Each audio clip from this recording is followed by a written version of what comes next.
Salve, salve, pessoal! Seja bem-vindo. Chegamos mais uma vez com o PodCine, o podcast sobre cinema da Rádio Girassol. E hoje estou aqui com um convidado que é um grande amigo, um querido, Sampaio.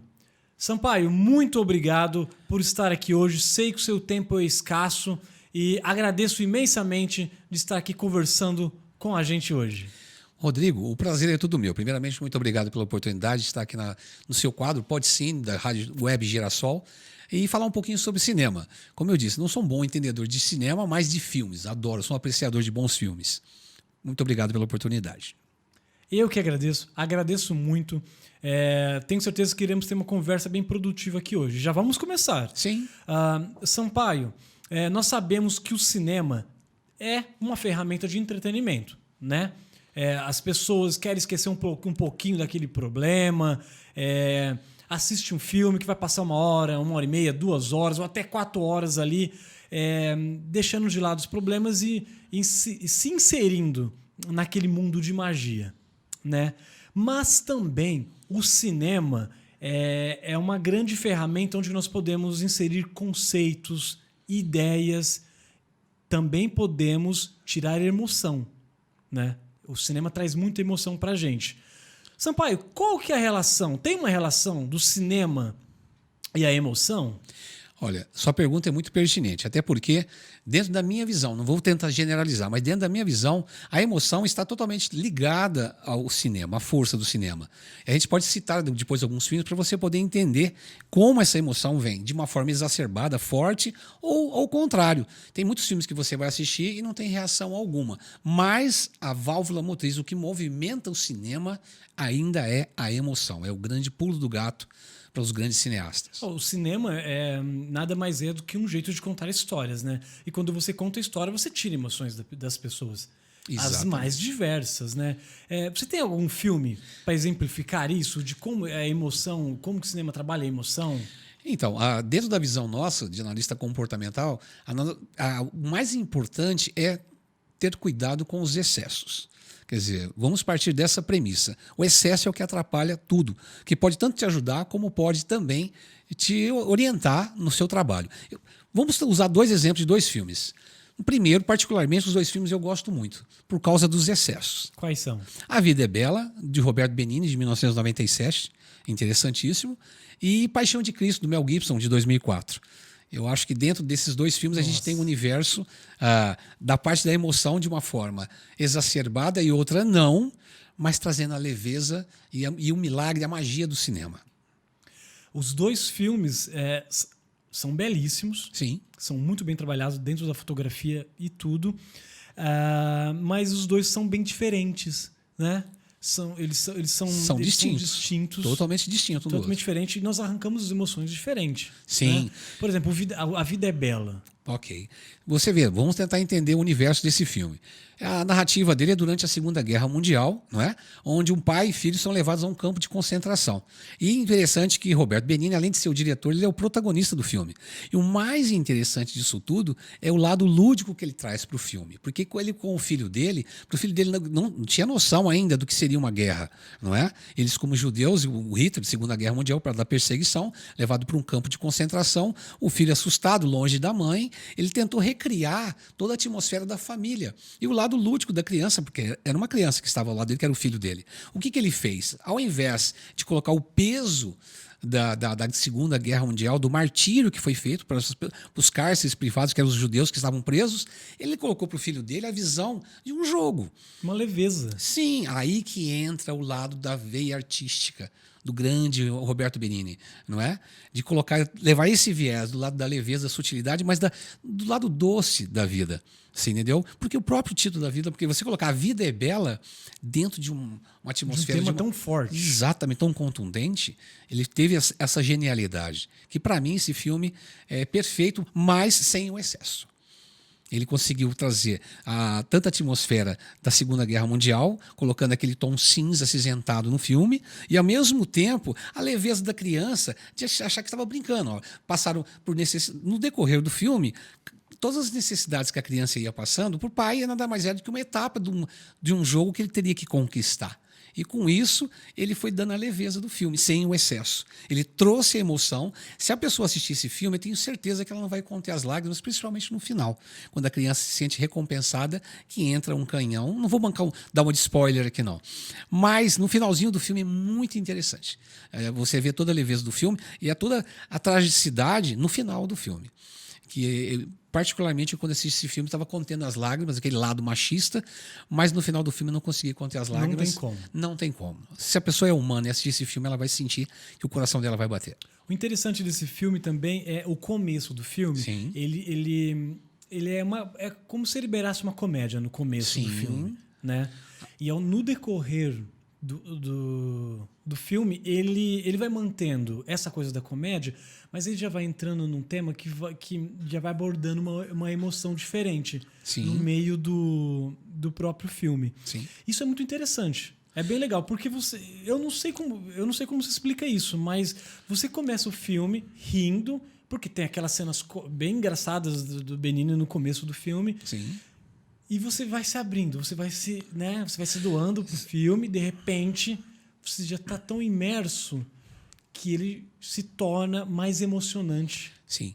O que você pode observar nesse filme, o começo do filme, as cores bem trabalhadas, a leveza dele como personagem, ele personifica um pai de família que leva o filho à escola, que brinca, que anda de bicicleta com a criança e tentou, aí nessa passagem dessa vida, como você contextualizou de uma forma mais tranquila, mais serena, mais família, mais comédia, vai entrando a tragicidade, a tragédia do que era ser separado, uma criança separada do seio, do lar, ficar próximo ao pai, mas longe da mãe. Porque uma criança em tenra idade, que é o caso do filho dele, que é o Josué, ele era o Guido, né, o personagem Guido.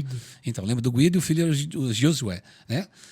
Ele longe da mãe, para não sentir falta, né? Porque talvez ele abordava o pai dele, cadê minha mãe? Então, nessa passagem da família, porque se você vê o começo do filme, você vê isso. A família unida, a mãe olhando para o filho, saindo, o papai levando ele para a escola, né? De bicicleta, de repente sai de tudo isso, essa atmosfera, aí entra aquele tom acinzentado, que aí tem que trazer toda a tragicidade da Guerra Mundial, não é? Do martírio que foi para os judeus dentro do campo de concentração. Isso eu acho maravilhoso. Muito maravilhoso. Isso é maravilhoso demais. E nisso tudo nós podemos perceber a influência que o cinema traz para a vida, né? Porque onde já se viu um tema desse, que foi a Segunda Guerra Mundial, principalmente se nós falarmos nos campos de concentrações, a pessoa abordar de uma forma tão lúdica, tão poética, um tema que até hoje que desperta arrepios nas pessoas, né? Exato. Tem que ser o cinema para poder ter essa abordagem. Sim. E se você lembrar, a palavra que eu falei no começo da nossa conversa sobre os excessos, você lembra disso? Lembro. Quer dizer, a emoção, o cuidado, ter uma cautela muito grande com os excessos. Aí que entra a genialidade do protagonista, que é o Benigni, e também como diretor, de dar uma leveza, a ludicidade, o mundo lúdico da criança, e ao mesmo tempo trabalhar com um tema tão contundente que é a Segunda Guerra Mundial e principalmente o martírio dentro do campo de concentração. Então ele não pecou com os excessos. Que depois eu posso colocar um outro filme que você vai ver que traz todo o excesso, que a pessoa sai do cinema, sai do filme, sabendo o que ia assistir, porque quando eu entrei para assistir A Vida é Bela, eu não sabia o que ia acontecer, não me interessa a sinopse, eu não gosto muito de ficar olhando sinopse de filme. Eu vejo se o filme é bom ou não pelo comentário da crítica e vou assistir. Porque se eu ler a sinopse, eu acho que tira todo o encanto da construção da minha mente, do pensamento do que vai acontecer no decorrer do filme. E ele me cativou. Até como eu te disse para você, vou reiterar aqui, e me trouxe as lágrimas no final. Eu tentei segurar o máximo possível, mas eu sou humano e fui lá para isso. Eu acho que eu fui buscar o quê? A emoção. E agora dos excessos, né? Esse filme não tem excesso algum, ao meu modo de ver. Traz o lado humano, traz a leveza, a ludicidade e traz a genialidade de Benigni. É bem gostoso, é bem interessante. É como dizia um amigo, né? O Igor. Ele diz que o cinema é o modo divino de contar história. E já podemos entrar no segundo filme que o senhor trouxe pra gente, para poder mostrar um pouquinho dessas emoções. Exatamente. Qual é? É um filme do Mel Gibson de 2004, Paixão de Cristo. Vamos tentar entender primeiro o título, Paixão de Cristo, porque não o amor de Cristo. A palavra paixão vem do grego pathos, que significa algo descomedido. O que é descomedido? Sem equilíbrio, que seria o próprio martírio. Daí surgiu a palavra patologia e etc. Mas podendo entender que paixão de Cristo ia retratar as últimas 12 horas de Cristo sobre a terra. E para qualquer pessoa que vem do princípio judaico-cristão, que é o meu caso, eu sou adepto do princípio judaico-cristão como católico, eu sabia tudo o que ia acontecer no filme. Porque essa pessoa já conhece o Novo Testamento, sabe do martírio de Jesus no Monte Getsemane, na quinta-feira à noite, até a sua crucificação na sexta-feira às 3 horas. Então eu estava ciente de tudo que eu ia assistir. Só que eu saí de lá, assim, totalmente perturbado na parte emocional. Porque o Mel Gibson, não sei se foi proposital ou não, embora ele disse que ele vinha do momento de 12 anos de uma catarse interior dele, que ele tentou colocar isso no filme. Que foi um exemplo, palavras textuais dele. Quando ele foi entrevistado após terminar o filme, ele falou assim: eu venho de um trabalho de 12 anos, que a minha vida vem passando por transformações, e eu tentei colocar isso dentro de um filme. Só que, ao meu ver, foi de uma forma exacerbada, onde o excesso pecou. Ele pecou. Quem sou eu para poder falar isso? Mas no meu modo de ver, eu estou colocando como uma pessoa assistindo um filme, não é? Se eu estou assistindo, eu tenho todo o direito de julgar. A partir do momento que eu paguei o ingresso, eu me coloco na posição de poder dar uma avaliação do filme. Porque ele colocou o filme para ser para isso mesmo. E aonde que está o excesso? Se eu sabia que ia retratar as últimas 12 horas de Jesus, desde que começa no Monte Getsemane. Segundo, ele se prendeu a usar o idioma aramaico e não o inglês. Porque ele quis colocar mais... Tudo em aramaico. Isso, já é um excesso. Porque diz que os atores... Foi difícil, né? Para você tinha que ficar toda hora fazendo as edições de imagem, porque é uma língua morta de 2000 anos atrás. Trazer essa linguagem para o filme, o personagem incorporar, mas de um filme de 12 horas, que retrata apenas 12 horas, do Monte Getsemane na quinta-feira à noite até as 3 horas de sexta-feira. Por que traz todo o excesso? Porque acho que ninguém quer ver. Saber não é a palavra correta, mas ninguém quer ver o lado do martírio de Jesus. Porque para nós, do princípio judaico-cristão, queremos o quê? O Jesus vivo, o Jesus que salva, o Jesus que perdoa, o Jesus benevolente, o Jesus solícito.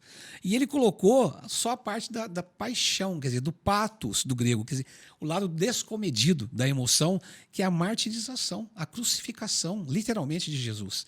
E ele conseguiu retratar isso de uma forma tão grande que o próprio personagem que fez Jesus teve uma cena, que a hora que ele vai ser crucificado, que ele teve que sair de cena por 2 horas que ele não conseguiu. Todo mundo incorporou o personagem de uma forma tão grande na emoção, que pecou pelo excesso, e no meu caso, a hora que eu saí do filme, eu não saí chorando, eu saí revoltado. Porque, embora dentro da filosofia nós estudamos na faculdade, tivemos acesso através do Vaticano via internet, e com esse mundo virtual hoje, a acessibilidade ficou muito mais fácil. Aos originais, os 4 originais, Mateus, Marcos, Lucas e João, do Novo Testamento, os livros. E o filme não é nem 1/10 do que Jesus passou. Pelo menos o que está isso colocado de forma literal nos livros, entendeu? Mas eu saí chocado porque eu não imaginava. Não sei se eu puxei a causa religiosa, mas a minha emoção aflorou no sentido assim, eu não queria que fizesse isso com ele. Porque eu não precisava judiar tanto de uma pessoa para mostrar que ele sofreu isso. Mas não foi nem 1/10 do que Jesus passou. Aí que eu acho que pecou pelo excesso. Com devido respeito a Mel Gibson, por favor. Claro. Estamos aqui trocando uma ideia do que nós achamos. Sim, né? sim. Tu sabe o que é interessante? Sim. Foi dito aqui por você mesmo, paixão de Cristo e não amor de Cristo. Sim. Talvez seja aí que as pessoas, a maioria, acaba julgando errado, talvez, o filme. Sim. Porque se fosse o amor de Cristo, acho que você vai poder explicar um pouco melhor sobre Sim. isso. Seria uma ideia diferente, porque a paixão, ela é uma coisa e o amor é outro. É Sim. isso? Como que é isso? Até porque, vamos tentar, para poder contextualizar, a partir do seguinte pressuposto. Nós temos 4 evangelistas no Novo Testamento, Mateus, Marcos, Lucas e João.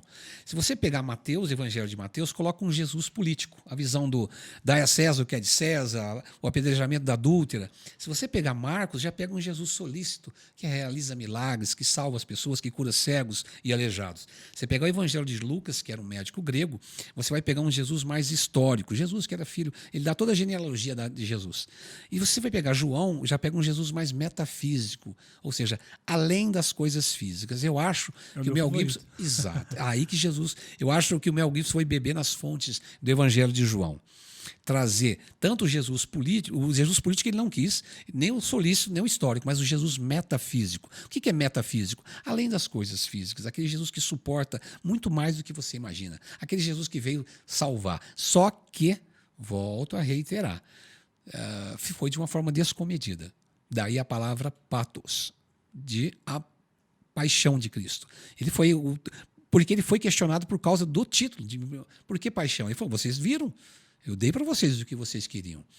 Mas precisava daquela mostrar dessa forma? Eu falei assim, mas foi até pior, eu até suavizei. Eu tentei usar até de eufemismos, aí, entre aspas, né? Na linguagem, já comecei pela linguagem, porque eu coloquei em aramaico, para as pessoas não entenderem, porque se eu colocasse, não tinha como verbalizar no idioma, na língua mãe, para eles que era o inglês, né? Ele falou assim, eu vou verbalizar em aramaico porque ninguém sabe e ninguém vai ficar se questionando se a palavra está correta, porque a língua inglesa ela é uma língua pobre de sinônimos, não é? E de adjetivos, se você analisar. O alemão e o inglês não são línguas que têm muito adjetivos para colocar, contextualizar a vida de Jesus. Mas, volto a reiterar, eu fiquei chocado. Não imaginava. Até hoje eu assisto, eu procuro evitar algumas cenas. Não consigo olhar, não sei se... Porque estamos falando aqui sobre emoção, não vamos fugir nem da temática, porque a emoção é uma coisa que pode vir de uma forma tão doce, tão bela, como A Vida é Bela, de Benigni, e também pode vir na forma já exacerbada, forte, que é a Paixão de Cristo, de Mel Gibson, mas com cautela. Não entendo nada de cinema, eu entendo de comportamento humano. E eu, como ser humano, eu acho que eu sou a matéria-prima para autoanálise, não é? Eu saí chocado. Mas isso não significa que as pessoas não devem assistir. Você está com vontade de assistir o filme? Vai lá, assiste. É interessante isso, porque é interessante a gente ter uma opinião formada sobre as coisas. Sim. Não é? É aquilo que o cantor dizia, do que ter aquela velha opinião formada sobre tudo, né? Se essa metamorfose ambulante, Raul Seixas sempre falava isso. Ou seja, deixa eu ter minha opinião formada sobre alguma coisa para não ficar... suas próprias opiniões. Sim, exatamente. Então, não quero tendenciar nada para as pessoas, apenas falar um pouquinho sobre os filmes. Ok. Nosso tempo aqui já passamos um pouco do tempo, do nosso limite. Muito obrigado por esse papo, muito obrigado por ter estado aqui hoje. Agradeço imensamente. Você sabe, Rodrigo, foi um prazer. Falar sobre cinema, sim, é uma temática interessante no quadro Pode Sim do Grupo Girassol, mas o mais importante é falar um pouquinho sobre o ser humano, sabe, a integralidade desse ser em construção que é o ser humano em si. Eu agradeço muito a oportunidade, espero poder voltar aqui outras vezes. Vai ser um prazer e uma honra estar ao seu lado. Muito obrigado. O prazer é meu sempre, com certeza irá voltar sim. Para você que está nos assistindo, muito obrigado. Siga nossas redes sociais, busque Grupo Girassol no Facebook, no Instagram, no YouTube, tá certo? Muito obrigado por ter nos assistido e lembre-se, o cinema não tem fronteiras nem limite. Obrigado e até a próxima.